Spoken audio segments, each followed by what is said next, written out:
사랑하는 성도 여러분, 우리는 우리가 겪고 있는 수많은 문제들 때문에 시간을 소모하죠. 우리의 마음을 빼앗깁니다.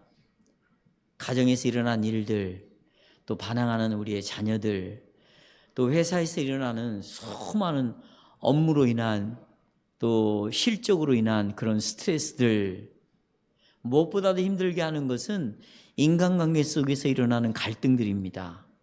이런 문제들이 지속적으로 우리의 마음을 괴롭히고 있죠. 근데 문제는 이런 나를 괴롭히는 문제를 그대로 교회를 가지고 들어온다는 것입니다.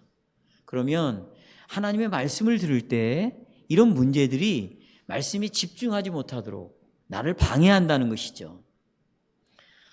자, 이제 우리 본문에서 사도 바울과 로마의 교회 성도들이 오늘 설교 본문입니다. 5장 2절 하반절 하나님의 영광을 바라고 즐거워한다 라는 말을 우리가 읽었죠. 네. 오늘 본문은 제가 지금 조금 전에 말씀드린 수많은 문제들과는 아무런 상관이 없는 말씀처럼 보여요. 네. 거리가 먼 것처럼 느껴집니다. 그러나 절대 그렇지 않습니다. 우리가 하나님의 영광을 바라본다, 또 하나님의 영광을 즐거워한다. 그러면 마치 여러분 정말 우리가 완성된 그 천국에서 지내는 것을 말하는 말씀인 것처럼 우리의 마음에 와닿아요. 문제가 없는 것처럼. 그러나 절대 그런 말씀이 아닙니다. 이 본문을 보면 이 세상에는 그래, 예수 믿는 사람이 뭔 문제를 겪고 사냐, 우리에게는 아무런 문제가 없다라고 이렇게 결론을 내리고 살아야 할 것처럼 우리에게 5장 2절 하반절에서 말하고 있어요. 그러나 바울은 하나님의 영광을 바라보고 그 영광 때문에 즐거워하니까 교회 안에 아무런 문제가 없냐, 또 가정에 갈등도 없고 우리의 마음에 긴장도 없는 것인가, 그렇게 말하지 않아요. 5장 3절에 보면 환난 중에도 이 말이 붙어 있습니다. 환난 중에도 하나님의 영광을 바라고 즐거워한다. 환난 중에도. 사랑하는 여러분, 자, 바울의 관점이 내가 늘 생각하고 바라보는 관점과 다른 이유가 뭘까요? 우리는 환난이 오면, 어려움이 오면, 슬픔이 오면, 힘든 환경이 주어지면 하나님의 영광을 바라볼 수가 없어요. 그 영광을 즐거워하지 못하죠. 그런데 환난 중에 내가 하나님의 영광을 바라보고 그리고 즐거워한다라고 살고 있는 바울의 삶과 우리의 삶은 왜 차이가 있을까요? 그것은 우리가 지난주에 들은 그 하나님의 말씀을 바울이 가지고 있었어요. 그 믿음이 있었단 말이죠. 그리고 행했기 때문이에요. 지난주의 말씀이 뭐예요? 우리 자신에게 하나님은 기뻐하신다는 거죠. 우리 자신에게 하나님은 만족한다는 거예요. 우리 자신에게 하나님은 늘 우리를 보면서 인정해 주신다는 거죠. 우리가 믿고 있는 믿음을 의로 여겨주신다는 거예요. 그래서 그 결과로 나는 하나님의 영광을 바라볼 수 있다. 하나님의 영광을 기뻐할 수 있다. 그러니까 여러분, 우리가 하나님의 말씀을 믿는 믿음으로 살지 않으면요, 우리처럼 여러분과 저처럼 불쌍한 인생들이 없어요. 하나님은 찾는데 삶은 세상 사람보다도 못하게 살아가거든요. 외적으로는 말할 것도 없어요. 내면을 보면 세상 사람들보다도 그들은 술을 먹고라도 푼대요. 어디 여행이라도 다니죠. 어울려서 친구들하고 니나노판도 열잖아요. 우리는 그것도 아니야.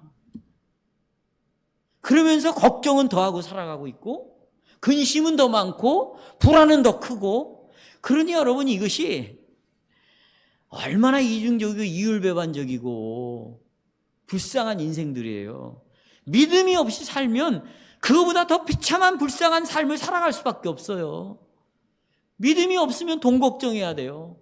건강 걱정해야 돼요. 미래 걱정해야 돼요. 자식 걱정해야 해요. 앞날에 대해서 여러분 어떻게 헤쳐나가요? 바울이 어떻게 환난 중에서도 하나님의 영광을 바라보고 그 영광을 즐거워할 수 있는가? 지난주에 선포된 그 말씀을 바울이 믿고 있었단 말이죠. 믿음의 연속이잖아요. 믿음에서 믿음에 이르게 한다고 하잖아요. 믿음으로 시작했어요. 과정도 믿음으로 가는 거예요. 마지막까지 믿음으로 가는 거예요. 뭘 믿습니까? 하나님의 아들이 우리에게 베푸신 그 놀라운 은혜를 붙잡고 있었던 것이죠. 그렇게 해주시겠다고 한 하나님께 자기 인생을 맡겼다는 것입니다. 그러니 여러분, 자신이 하나님의 영광의 소망을 기뻐할 수밖에 없다. 나는 기뻐하고 있다. 이렇게 말하고 있어요. 성도 여러분, 우리는 시련과 어려움에서 벗어날 수 없습니다. 과연 시련 가운데 있는 여러분과 저에게 오늘 이 말씀을 선포하고 있습니다. 저는 다음과 같은 주제로 설교를 요약하겠습니다. 기쁠 때 있죠? 또 슬플 때나 하나님의 영광을 위하여 갖는 확신이 강화되어야 된다는 겁니다. 흔들리면 안 된다. 세 가지 말씀드립니다. 그러면 이런 즐거움을 생기게 하는 복음이 도대체 뭐냐? 자, 바울은 로마서 5장을 어떻게 시작합니까? 5장 1절 보세요. 1절, 성경이 남아야 된다고 그랬어요. 말씀을 나눌 때도 이 성경을 보고 대화를 나누면 되는 거예요. 1절. 자, 그러므로 우리가 믿음으로 의롭다 하심을 얻을 것이다. 얻고 있다. 얻었다. 자, 이게 지난주일에 나오는 말씀을 바울이 또 이야기하고 있습니다. 하나님께서 자기 백성의 죗값을 지불하도록 하나밖에 없는 독생자를 이 땅에 보내주셨죠. 그리고 죗값을 치러야 될, 죗값을 치르지 않을 인간은 아무도 없습니다. 왜요? 의인은 없나니 하나도 없기 때문에. 모든 사람이 죄를 범하였으니 하나님의 영광에 하나님께 인정받을 수 있는 사람은 아무도 없습니다. 그래서 모든 인간은 하나님 앞에 서요. 죗값을 치러야 되는데 죗값을 치러야 될 그 인간을 위하여 예수 그리스도께서 자기의 생명을 바쳤어요. 죗값을 치렀어요. 그리고 그것을 받아들이는 자, 믿는 자들을 하나님의 자녀가 되게 했습니다. 하나님의 자녀가 된 자들을 하나님은 어떻게 여기실까요? 기뻐하신다는 거예요. 그들을 볼 때. 그들을 보면 아무런 조건이 없어요. 여전히 자빠지고 넘어집니다. 연약합니다. 나약합니다. 오늘 믿음이 있는 것 같은데, 아니 아침에는 챔피언인데 믿음으로 이겼는데 점심때가 되니까 완전히 KO 당하게 있어요. 절망하고 있어요. 낙심하고 있어요. 말 한마디에. 그래도 하나님 우리를 보고 기뻐하신다는 거예요. 나를 여전히 인정하고 있다는 거예요. 나 때문에 만족하고 있다는 거예요. 그러니까 여러분의 행위에 의하여 하나님의 태도는 절대로 결정될 수가 없다는 거예요. 만약에 우리에 의하여 하나님의 태도나 하나님의 일하심이 결정됐냐면 그것은 신이 아닌 거예요. 그것은 우리가 믿어야 될 존재가 아닌 거예요. 나하고 똑같은 거죠. 그건 그리스 로마 신화와 같은 거죠.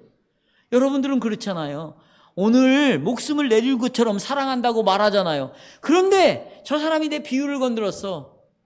사랑은커녕 국물도 없어요. 그게 인간인데 하나님이 그런 하나님이라면 우리가 그분을 믿어야 될 이유가 어디 있어요?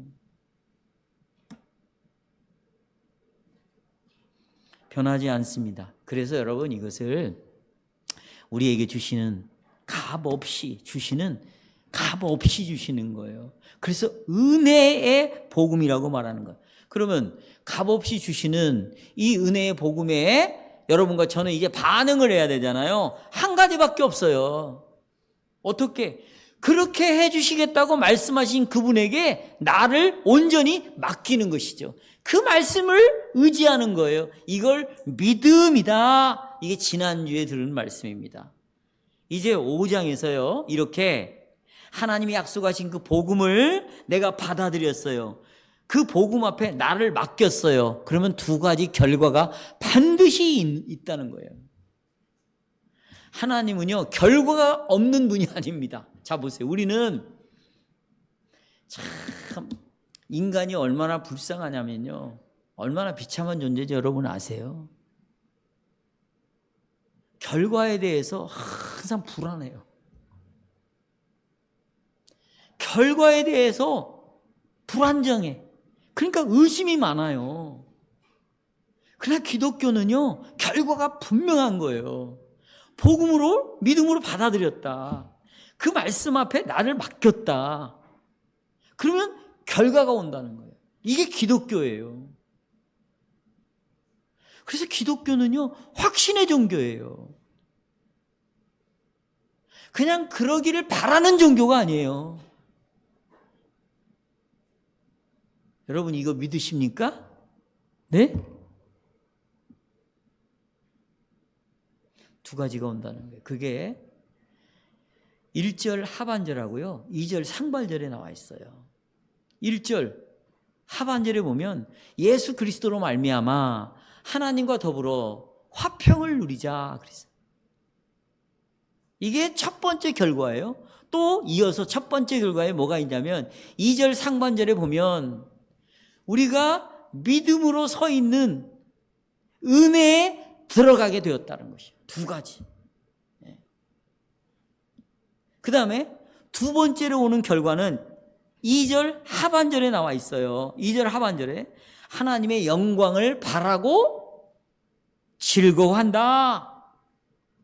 그러니까 첫 번째, 여러분, 첫 번째 결과와 두 번째 결과는 분리될 수가 없는 거죠. 첫 번째 결과에 근거해서 두 번째 결과가 나오는 거예요. 그 첫 번째 결과가 뭐냐? 여기 보세요. 첫 번째 결과가 우리 주 예수 그리스도로 말미암아 하나님과 더불어 화평을 누린다. 믿음으로 서 있는 은혜 안에 우리가 들어가게 되었다. 이것 때문에 뭐가 오냐? 나는 하나님의 영광을 바라고 뭐 한다? 즐거워한다. 우리가 하나님과 더불어 화평을 누리고 은혜에 들어감을 얻었기 때문에 이제 하나님의 영광을 바라고 즐거워할 수 있게 되었습니다. 이런 이유로 그러면 나는 여러분에게 오늘 바울이 내가 나를 즐거워하게 한다, 나를 바라보게 한다 하는 이 복음이 뭔가를 여러분에게 분명하게 제가 여러분에게 오늘 선포하겠습니다. 그래서 첫 번째 요점에서 나는 1절과 2절 상반절을 먼저 좀 설명을 해야 되겠죠. 바울은 로마교회 성도들에게 우리가 하나님으로 더불어 화평을 누리자라고 기록을 했습니다. 그렇죠? 그럼 화평이 뭔가를 봐야죠. 여러분, 보통 우리가 화평, 평화 그러면 우리 국어 사전에 나오는 것은 뭐냐면 이런 거죠. 전쟁이 끝나고 사이좋게 지내는 것. 서로가 막 갈등을 하고 원수처럼 지내는데 이제 서로 악수를 하고 야, 우리 이제 사이좋게 지내자. 이런 것을 화평이라고 말해요. 이건 국어사전에 나오는 거죠. 성경은 국어사전의 화평의 개념과는 완전히 달라요. 다릅니다. 성경에서 말하는 이 화평은 구약에서 가지고 온 단어입니다. 여러분이 잘 아는 샬롬이라는 말이죠. 여기서 솔로몬이라는 말이 나와요. 그래서 솔로몬은 화평의 평화의 왕이에요. 그래서 솔로몬은 예수 그리스도의 그림자인 거예요. 왜냐하면 하나님이 예수님이 이 땅에 어린아이로 오셨을 때 하나님께는 영광, 땅에는 기뻐하심을 입은 자들 중에 뭐로다? 평화로다, 샬롬으로 오셨어요. 솔로몬으로 오신 거지. 그러니까 구약과 신약은요, 나눌 수가 없는 거예요. 그런데 구약에서 가져온 이 샬롬, 화평이라는 단어는 뭐냐? 하나님과의 관계를 나타내는 단어입니다. 누구와의 관계? 하나님과의 관계. 나라와 나라끼리, 사람과 사람끼리의 관계를 말하는 게 아니에요. 보십시오. 죄에 빠진 후에 여호와께서는 아담과 하와를 낙원에서 추방했습니다. 추방되었다라는 것은, 에덴 동산에서 쫓겨났다는 것은 인간과 하나님과의 관계는 진노의 관계예요. 저주의 관계가 되어버렸다는 거예요. 왜 진노와 저주의 관계인가? 이걸 먹는 날에는 정령 뭐하리라? 죽으리라가 진노예요. 죽으리라가 저주인 것이죠. 자, 진노와 저주 아래 있는 인간이 이제는 공의로우신 하나님과 교제를 나눌 수가 없게 되었어요. 그러니까 하나님의 임재 가운데 하나님이 계시는 곳에 인간이 같이 살 수가 없게 되었어요. 여러분 오늘 저녁에 한번 실험해 보세요. 불이 꺼져 있는 방에 들어가 보세요. 캄캄합니다. 아무것도 안 보여. 밤에 커튼도 다 쳐보세요. 그런데 스위치 딱 올려보세요. 그러면 어둠은 물러나게 돼 있어요. 하나님은 빛이에요. 죄를 지은 자는 어둠이에요. 어둠인데, 완전한 어둠인데 어떻게 여러분 빛과 어둠이 공존할 수 있어요? 해가 지면 밤이 오는 거예요. 해가 뜨면 밤은 물러가게 돼 있어요. 이게 하나님의 창조입니다. 빛과 어둠을 같이 다니면서 이럴 수는 없는 거예요. 그렇게 인간은 하나님과 교제하며 살 수가 없게 되었습니다. 임재 가운데 있을 수 없게 되었어요. 근데 보십시오. 그런데 시간이 흘렀어요. 이스라엘 백성들을 애굽에서 건져내 구원을 했습니다. 그리고는 시내 산에 다 모이게 했습니다. 그리고 바로 에덴 동산에서 아담과 하와가 하나님의 약속을 어김으로 에덴에서 추방되었고, 그 아담 안에서 태어난 모든 인류들도 사단의 편에 서서 하나님의 대적하는 자가 되어 저주를 받게 되고 진노 아래 놓이게 되었단 말이에요. 근데 그들을 건져내 가지고 다시 에덴 동산으로 바꿔놓는 거예요. 어디에서? 시내산에서. 보십시오. 이렇게 하십니다, 하나님이. 나는 이제부터 너희의 하나님이 되고 너는 내 백성이 된다. 그러면 하나님과 백성이 되려면 여러분, 죄가 용서돼야 되고 죄가 하나님이 볼 때 죄가 없어야 돼요. 아담과 하와가 계명을 어겼기 때문에 하나님이 보실 때 죄를 지은 거거든요. 그래서 추방당했는데 하나님 보실 때 죄가 없어야 돼요. 그래서 시내산에서 하나님은 성막이라는 율법을 주십니다. 성막 알죠? 그리고 성막 안에서 제사를 드리는데 제사를 어떻게 드리는가? 제사 드리는 법을 알려줍니다. 여러분이 아셔야 될 것은 이 성막 안에서 드려지는 이 제사의 핵심 중에 핵심, 키포인트예요. 키워드예요. 이게 전부예요, 제사에. 제사를 지금으로 말하면 예배라고 말합니다. 예배의 핵심이기도 해요. 오늘 여러분 지금 예배 드리잖아요. 그 제사예요. 핵심이 뭐냐?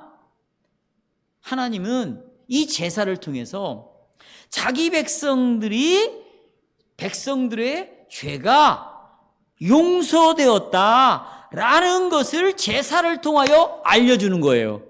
그러기 위해서는 제물이 바쳐지겠죠. 제물은 반드시 피를 흘려야 돼요. 왜요? 이걸 먹는 날에는 정령 죽으리라 그랬거든요. 죄를 지는 자는 죽어야 돼요. 그럼 죽음의 상징적인 표시가 뭐냐? 피가 나오는 거예요. 피가 다 나와버리면 생명이 끝나는 거죠. 그렇죠?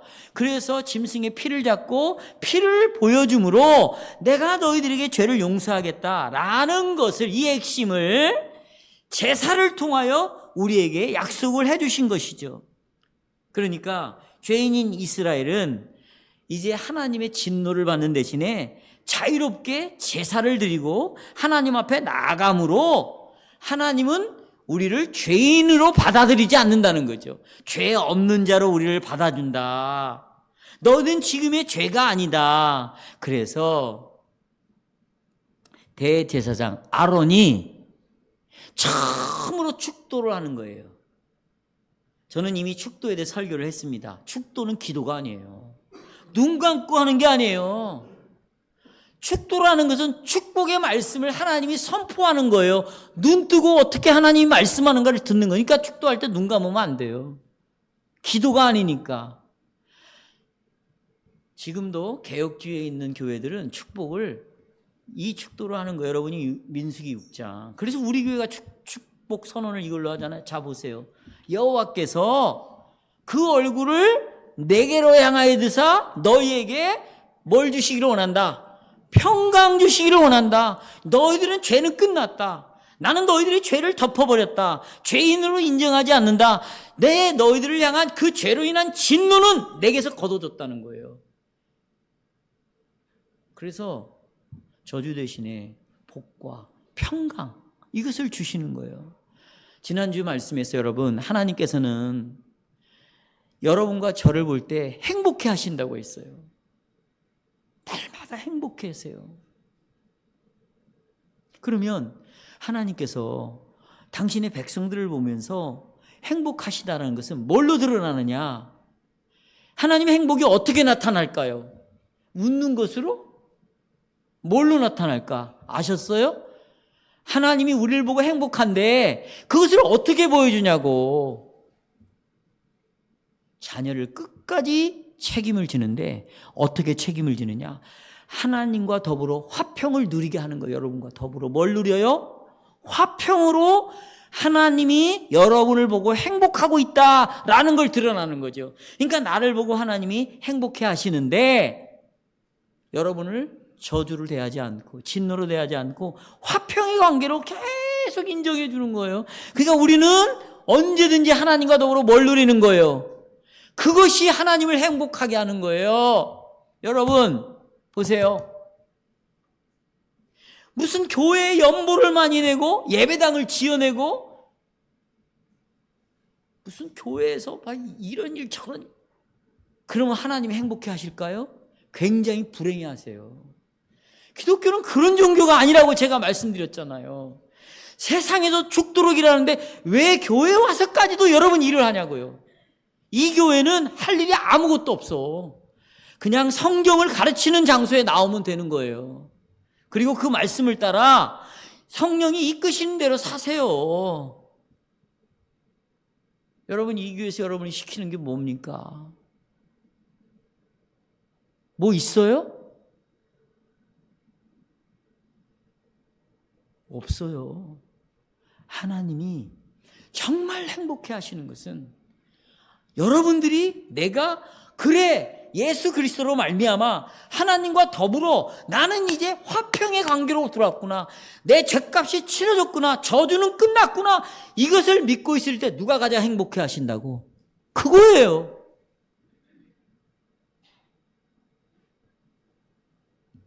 여러분이 이게 구약시대 때 일어난 일이에요. 그런데 자 예수 그리스도께서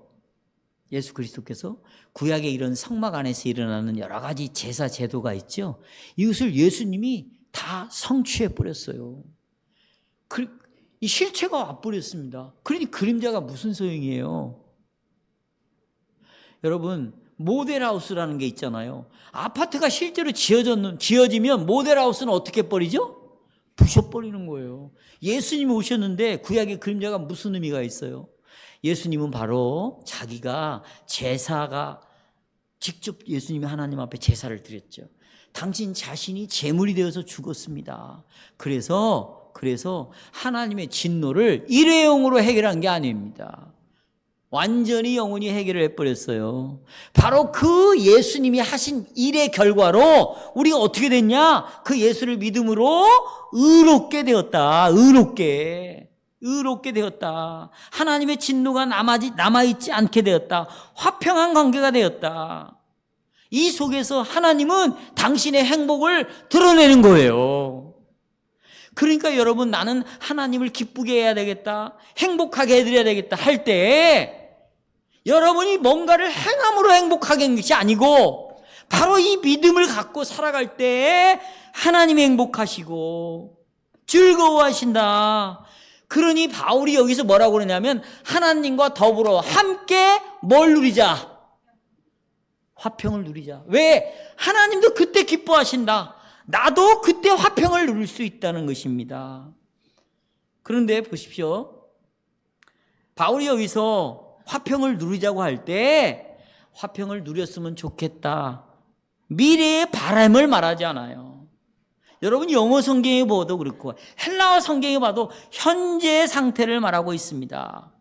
현재, 그러니까 지금 현재 화평을 누리자. 화평을 누리자. 그러면 화평을 어떻게 실제로 누릴까요? 이게 중요하잖아. 화평을 어떻게 실제로 누려? 그게 2절에 화평을 실제로 누리는 것을 적어놨어요. 자, 2절 보세요. 우리가 화평을 누리는 게 뭐냐? 믿음으로 서 있는 어디에 들어간대요? 이 은혜에 들어감을 얻었다. 이게 화평을 누리는 것이다. 그것입니다. 자, 믿음으로 서 있는다. 어디에? 은혜가 있는 곳에, 은혜가 있는 곳은 하나님이 계시는 곳이거든요. 하나님이 계시는 곳에 내가 들어갔어요. 여러분, 저주가 끝났습니다. 진노가 끝났어요. 그러니까 아버지하고 하나님이 계신 곳에 내가 들어갔다는 거예요. 하나님이 계신 방에 장애 없이 자유롭게 나가가지고 내 죄를 깨끗게 해주신 하나님을 자유롭게 만날 수 있게 되었다. 아담과 하와는 죄로 인하여 추방됐죠. 근데 예수님은 추방된 우리들을 하나님이 계신 방으로 들어오게 했어요. 하나님과 함께 살게 했어요. 임재 안으로 들어가게 했어요. 여러분, 혹시 여러분 두란노에서 나온 하나님의 임재 연습이라는 책을 본 적이 있어요?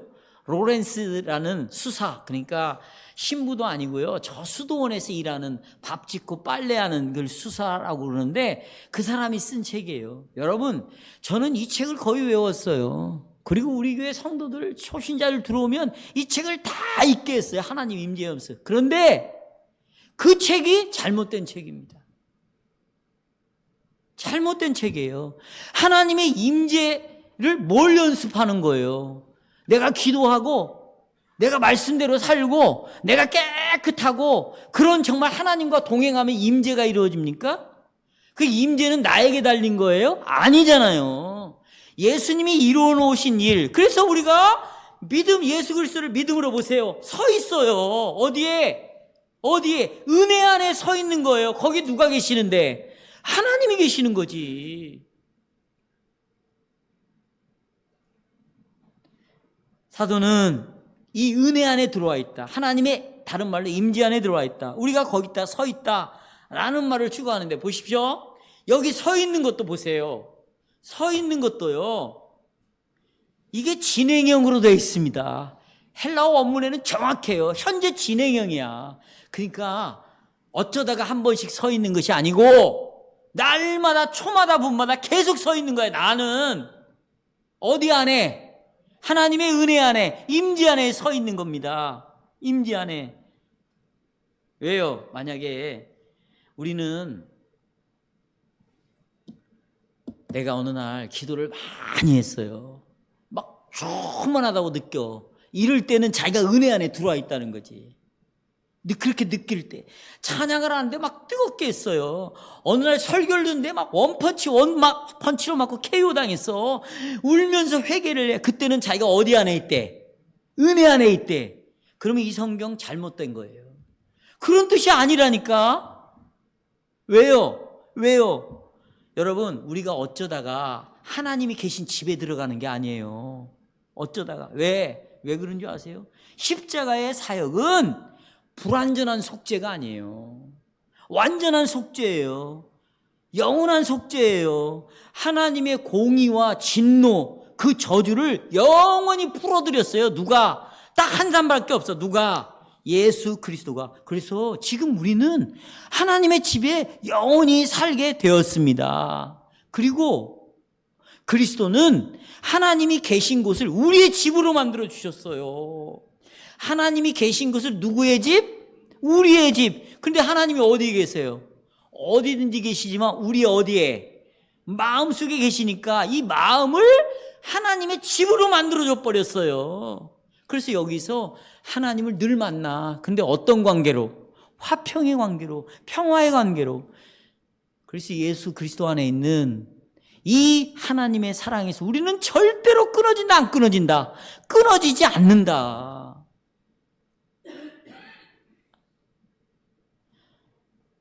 성도 여러분, 우리가 하나님과 더불어 화평하여서, 그리고 하나님의 임재 은혜 안에 항상 서 있도록 그리스도가 우리를 구원했다면, 우리는 이제 보세요. 이런 사람은요, 하나님의 영광을 보게 되어 있어요.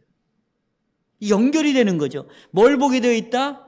다시 하나님과 화평을 누리고, 이 결과로 내가 믿음으로 서 있는 은혜 안에 들어와 있다. 하나님의 집 안에 내가 어떤 행위의 조건에 따라 들어와 있는 것이 아니라 온전히 그리스도가 이루는 완전한 속죄 때문에 이 은혜 안에 들어와 있다고 한다면, 이 사람은요 뭘 보냐면 늘 하나님의 영광을 보게 되어 있어요.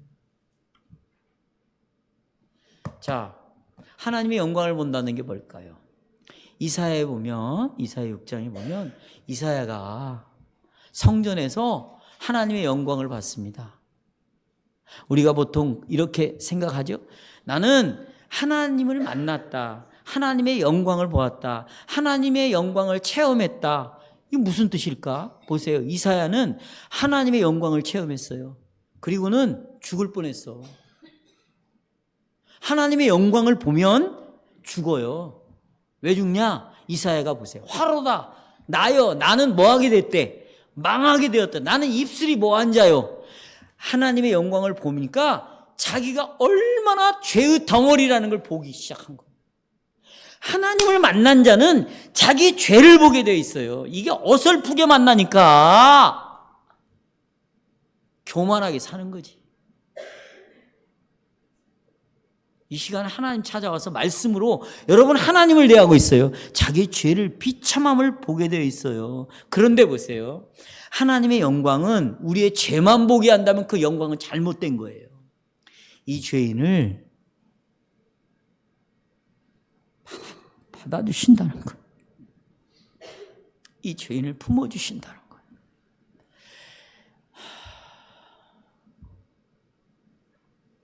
그래서 우리는 하나님을 찬양한다. 그렇구나. 이 영광이 죄인인 나를 버리지 않는구나. 이 영광으로 나를 감싸주시는구나. 찬양할 수 있었다. 죄인들이 실제로 하나님과 더불어 화평을 누릴 수 있게 되었다는 것은, 그래서 내가 믿음으로 서 있는 이 하나님의 임재 안으로 자유롭게 살 수 있게 되었다는 것은 여러분 찬양을 일으키는 거예요. 제가 어제 어떤 성도와 전화를 하면서 그랬어요. 이걸 설명을 해줬어요. 근데 형제는 어떻게 이렇게 냉담하게 아무런 느낌이 없이 감정이 메마른 채로 예수를 믿을 수 있습니까? 내가 당신을 지켜보니 운동을 할 때는 웃고 떠들디다. 골을 넣으면 막 그냥 좋아가지고 운동장을 막 뛰어다닙니다. 그런데 왜 교회 안에서 말씀을 나눌 때나 왜 이렇게 당신은 냉담합니까? 싸우고 오셨어요, 오늘도? 그럴 수가 없는 거예요. 바울은 보세요. 바울의 감정은 하나님의 영광을 바라보기 시작했고 그 영광을 즐거워했다 그랬잖아요. 기쁨이 넘치기 시작했어요. 기뻐한다. 그런데 어떻게 해? 다들 여러분 전주의 양반들은 그렇게 사는 거예요? 저는 전주이시예요. 저는요 학렬이 굉장히 높습니다. 내가 아장아장 걸을 때, 내가 4-5살 때도요 어른들이 저보고 아저씨라고 그랬어요. 학렬이 높으니까. 양반들은 그렇게 삽니까? 그렇게 살 수가 없는 거예요. 냉담하게 아무 느낌이 없이. 성도 여러분, 그런 우리를 보고 누가 예수 믿겠어요? 우리가 그리스도가 이루신 구원의 결과로 화평을 누리고요. 화평을 누린다는 게 뭐냐? 내가 하나님의 임재 안에 늘 서 있게 되었다는 거죠. 여기서 하나님의 영광을 본다는 거예요. 그러니까 바울은 뭐라고 말하냐면 내 그 영광을 바라볼 때마다 난 즐거움이라는 감정의 변화가 오는 거예요. 감정의 변화가. 우울했던 내 마음이 환희에 차는 마음으로 감정으로 바뀌고 늘 근심과 걱정 속에서 염려함에 살았던 내 감정이 눈에 보이는 것 때문에 내 감정이 요동치는 것이 아니라 예수님이 나에게 이루어오는 이 놀라운 복음을 믿음으로 받아들일 때에 정말 우리의 감정은 형언할 수 없는 감정이 되는 거예요. 기뻐할 수 있어요. 창관할 수. 지금 사도 바울이 하나님의 영광을 바라고 즐거워한다고 그랬죠. 그렇죠? 여기 바라다라는 말이 보세요. 헬라말로 엘피스라는 단어거든요. 이 엘피스라는 단어를 쓰는 데가 많아요. 그건 소망한다, 바란다. 그런데 이게 이 단어가요, 우리에게 오해를 일으켜요. 우리가 보통 예를 들자면 저는 눈을 굉장히 좋아하거든요. 나 내일 눈 오기를 바래. 눈 오기를 바란다. 그러면 여기는 뭐가 들어있냐면 의심이 들어있어요. 내일 눈이 올까? 이거 의심이죠. 또요, 불확실성이에요. 안 올 수도 있잖아. 분명히 일기예보에는 눈 온다고 했는데, 좀 어린아이 같은 일이지만 제가 눈 온다고 이렇게 날씨 예보가 나와 있잖아요. 일어나서요, 아침에 캄캄한데 커튼부터 열어요. 눈을 너무 좋아하니까 뛰어다니 강아지처럼. 그런데 보세요, 눈 오기를 바래. 그러면 의심이 들죠. 올 수도 있고 안 올 수도 있고 또 확실하지가 않아. 그런 의미로 내가 하나님의 영광을 바라는 게 아니라고요. 우리가 예수 그리스도로 말미암아 화평의 저주가 끝났어요. 이게 너무나 확실해. 동일한 개념이에요. 또 내가 믿음으로 서 있는 이 하나님의 임재 속으로 은혜 안으로 들어갔다. 이것도 너무나 확실해. 동일한 개념이에요. 내가 하나님의 영광을 바란다는 것은 하나님의 영광이 내게서 절대로 떠나지 않는다. 이건 너무나 확실한 것이다. 그래서 나는 즐거워한다. 내가 기뻐하는 이유가 여기 있다. 기뻐하는 이유가 여기 있어요. 여러분, 기독교는요, 보세요, 기쁨의 종교예요. 여러분, 유교 가보세요. 향불 피우잖아요. 그게 뭐예요? 귀신 쫓아내는 거예요. 여러분, 불교 가보세요. 절 가보세요. 그냥 옆에 괴물 같은 그런 것들이 서 있잖아요. 두려워요. 기독교는요, 그렇지 않아요. 성도의 교통이 있어요. 예배가 기쁨이에요. 웃음의 종교예요. 그래서 아브라함이 이삭을 낳자 뭐라고 지었어요? 웃음이라고 지었어요. 웃음. 기쁨의 종교라고. 항상 뭐하라? 왜 기뻐하는지 이제 아시겠어요? 그러면 가정에서도 자식들에게 기쁨을 좀 선물해 주세요. 아빠는 뭐 때문에 이렇게 기뻐해? 비밀이 있지. 이 복음을 이야기해 주세요. 바깥에 있는 사람들이 이 교회로 방문했을 때, 이 교회를 나올 때, 나는 이 교회를 등록해야 되겠다. 이 교회를 반드시 내가 등록했다. 마음을 일으키는 것은 성도들 보니까 기쁨이 넘친다는 거예요. 근데 성도들을 보니 사는 것도 변변치 않아요. 뭐 몸이 건강한 것도 아니야. 돈이 많은 것도 아니야. 자랑할 것도 없어. 근데 뭐지 이 사람들은? 이걸 좀 보여주라는 거죠.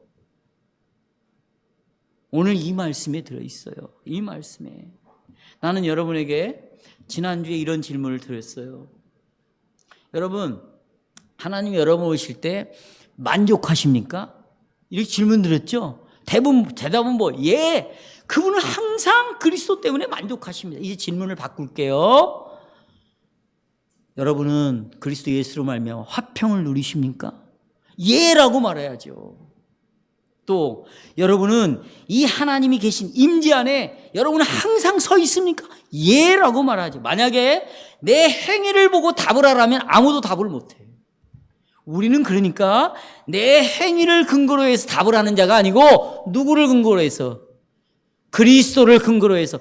그래야 여러분 화평이 깨졌다가도 이어질 수 있는 거예요. 누구 때문에? 그리스도 때문에.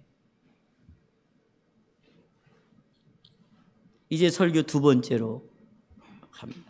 그러면 이 즐거움을 유태롭게 하는 것이 있어요. 즐거움을 깨트리는 게 있어. 여러분, 예를 들어서 내가 결혼 생활이 아주 지긋지긋해. 근데 즐거워할 수 있겠어요? 직장 생활에 위기가 왔어요. 나보고 나가래. 내가 이제 정년퇴직을 해야 돼. 그럼 뭐하지? 즐거워할 수 있겠어요? 병원을 갔는데 여러분 암으로 진단을 했어요. 즐거워할 수 있겠어요? 지금 사도 바울이 로마 교회 성도들에게 던지고 싶은 질문이고 답을 듣고 싶은 거예요. 이랬을 때도 너희들은 즐거워할 수 있냐? 그래서 환난 중에라는 말을 붙여놓은 거예요. 뭐 중에? 환난 중에 나는 하나님의 영광을 바라고 뭐한다? 즐거워한다. 날마다 부딪히는 짐들, 긴장된 결혼생활, 불순종하는 자녀들, 그리고 물가가 상승했어요. 늘어나는 지출이 막 늘어나, 돈이 막 나가. 아니, 집에 가전제품을 보니까 이것도 바꿔야 되고 저것도 바꿔야 되고, 몸을 보니 아니 여기도 아프고 저기도 아프고, 날마다 닥치는 일들, 이게 환난이에요. 그런데 이런 일들이 오면 보세요, 사람이 싸나워지기 시작해요. 화를 내기 시작합니다. 신경이 날카로워지죠. 그리고요, 마귀는요, 여러분 마음속에 불평을 심습니다. 불평 심어요. 불만을 심어 놓습니다.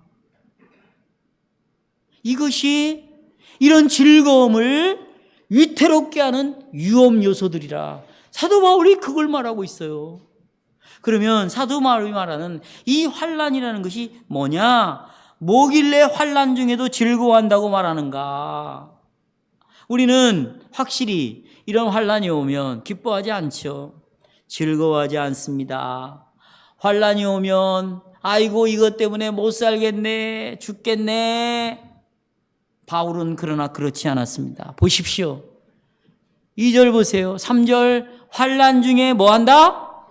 성경을 여러분 붙잡으셔야 돼요. 눈으로 붙잡으셔야 돼요. 아니, 마음으로 이걸 붙잡아야 돼요. 우리 아버지가 이렇게 말했어요. 저희 육신의 아버지가. 저 늘 따라다녔으니까 농사를 지었잖아요. 야, 들어보세요. 이런 말을 했어요. 처음에는 제가 그래서요, 처음에는 여러분 나무를 심잖아요. 그러면 이 뿌리가요 막 땅속에 막 파고 들어가는 거예요. 우리 아버지 설명이에요. 막 파고 들어가. 근데 나중에는 뿌리가 땅을 붙잡는 것처럼 느껴지지만 나중에는 땅이 뿌리를 딱 붙잡고 있어. 땅이 뭘 붙잡아? 뿌리를. 우리가 지금 하나님을 막 내가 붙잡는 것 같아. 그게 아니에요.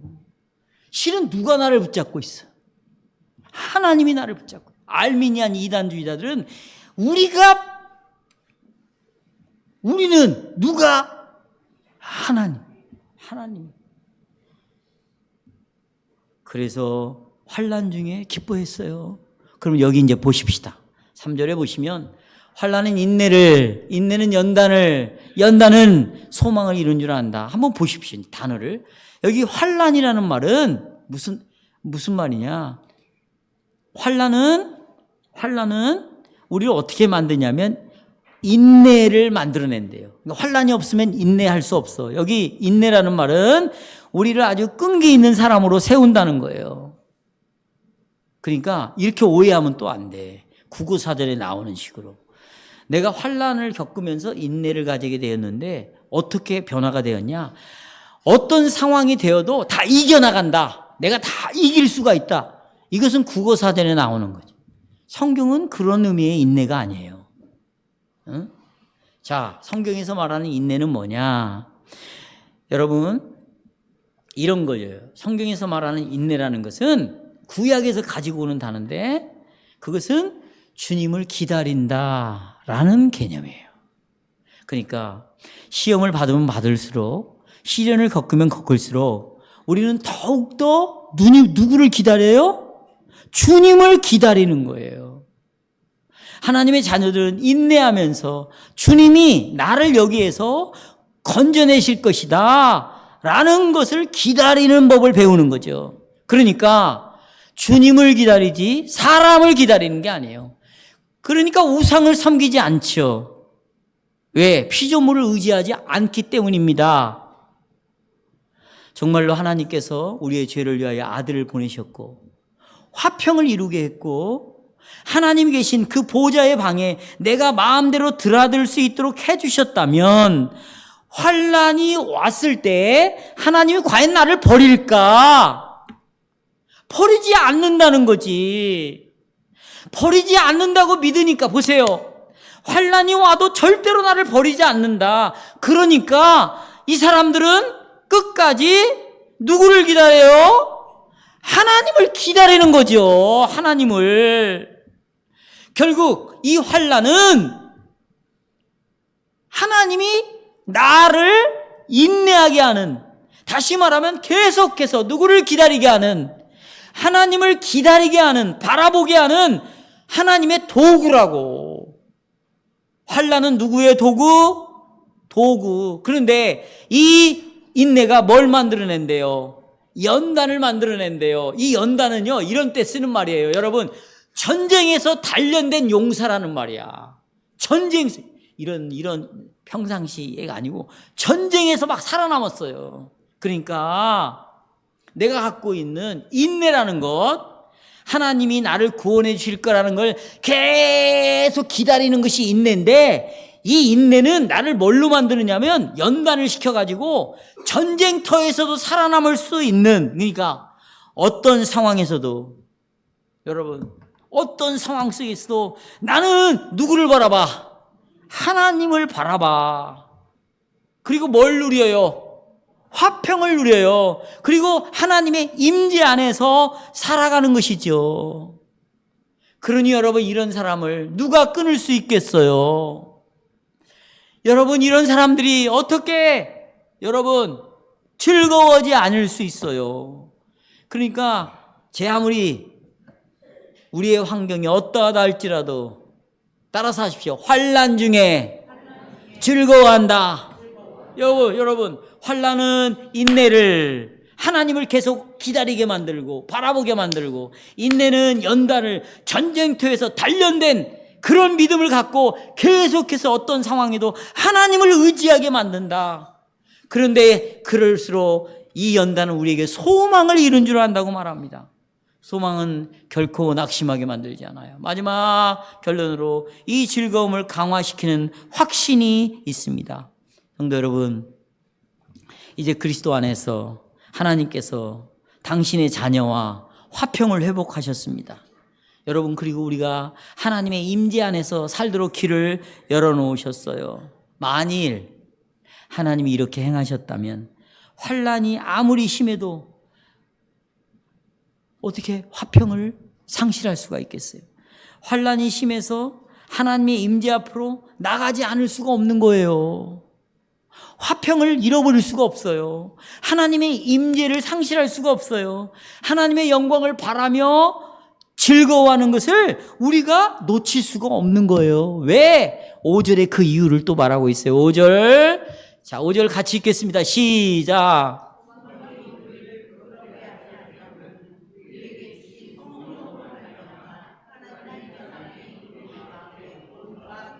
하나님의 사랑이 우리 마음에 어떻게 되었다? 여러분, 자, 불경건한 자들, 여러분처럼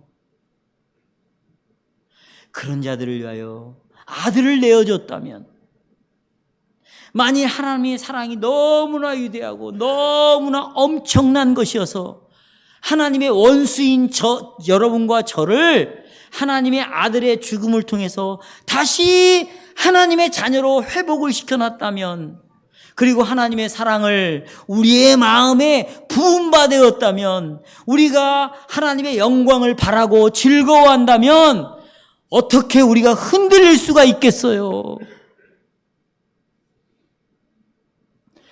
환난이 온다고 어떻게 우리가 흔들릴 수가 있겠어요? 어떻게 계속해서 하나님을 인내하며 바라보지 않을 수 있겠어요? 어떻게 하나님의 영광을 위해서 살아야 되겠다는 마음을 버릴 수가 있겠어요? 그럴 수가 없는 거예요. 하지만 성도 여러분, 하지만 이런 놀라운 은혜의 복을 받았으면서도 우리는 이것을 보세요. 조금밖에 못 누려요. 왜? 육신의 몸을 갖고 있거든. 죄의 몸을 여전히 갖고 있거든. 다를 못 누리고 일부만 누려요. 나머지는 남겨놓았어. 이게 복이라는 거예요. 나머지까지 완전히 이 은혜의 복을 누리는 건 누가 오셔야 돼. 그러니까 그때까지 기다리자고. 슬픔이 와도, 고통이 와도, 괴로움이 와도 기다리는 거예요. 이런 환난과 눈물 가운데서 이 하나님의 영광을 바라보고 즐거워합시다.